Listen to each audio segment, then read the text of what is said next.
Your Excellencies, Your Eminence, dear friends, I think everything has been said, and whatever was not said is completely understood.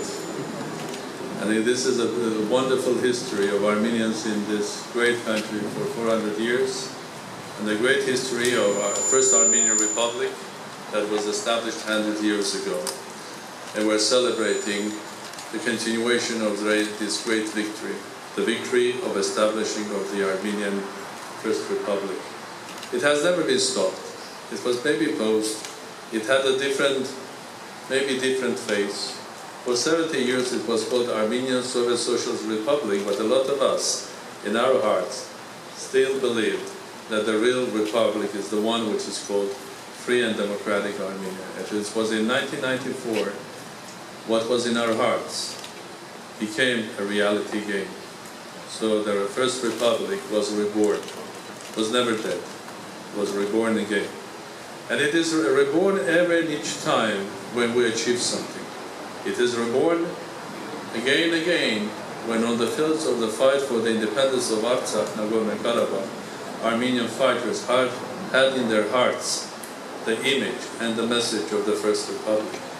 It was born again and again, just a couple of months ago, when the Armenians on the streets of Yerevan were demonstrating for a change for more democratic, just, a country free of corruption, and a country of equals, a country of equality for Armenians.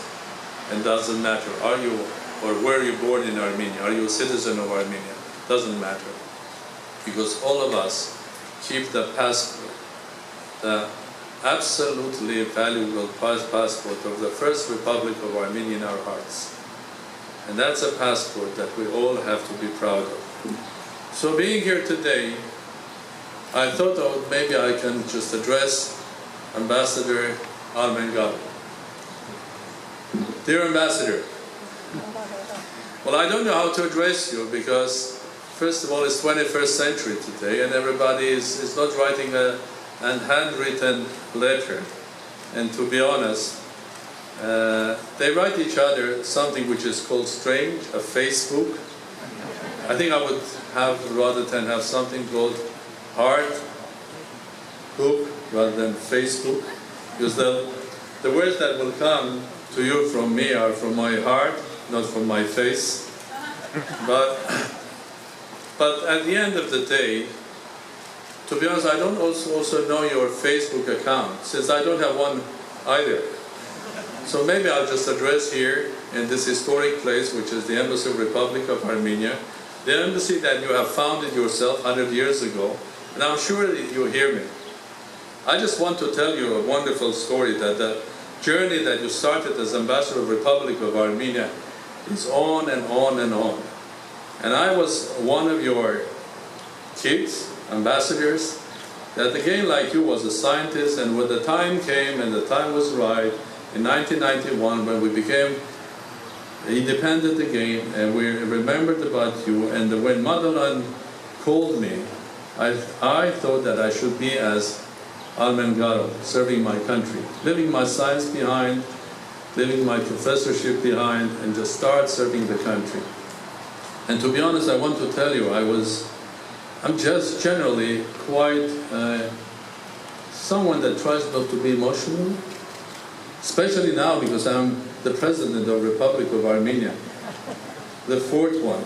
And that republic, again, is a parliamentary one that started 100 years ago. And I think that you should be happy hearing all of this. And the President of the Republic of Armenia has to keep his nerve, has to represent the interests of the state and the nation, be the one that will be there to protect the interests of the nation and the state, and also the Constitution. But in my heart, I have something which I cherish and basically value highly. That's the rank of Ambassador of the Republic of Armenia. And I got that as a present from you, because you were the first one. We are the next ones. You were the first. You are the godfather and the father of all Armenian diplomats. And I want to share you also the emotions that I had when just more than 20 years ago, with two of my other colleagues, the Armenia's first foreign minister and further ambassador to the United Nations, we came to New York to represent our newly reborn republic. And it looked like a bit strange in New York, two former Soviet citizens and one son of a scholar from UCLA coming to represent the republic, and we were standing there proudly when the tricolor, the Armenian national flag was raised.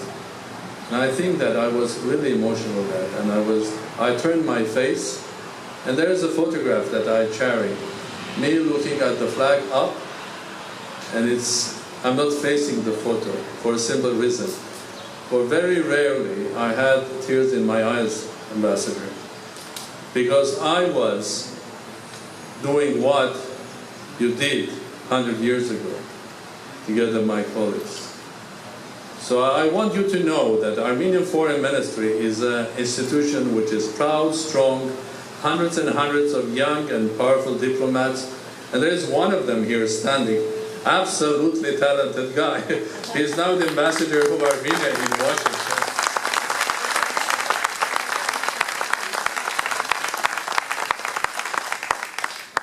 So, dear ambassador, you have to know that we are strong.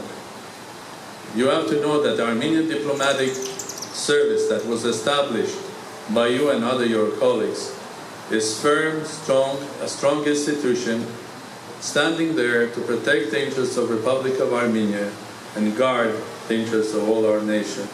Thank you, Ambassador. Yours sincerely, Ambassador Armen Sarkissian.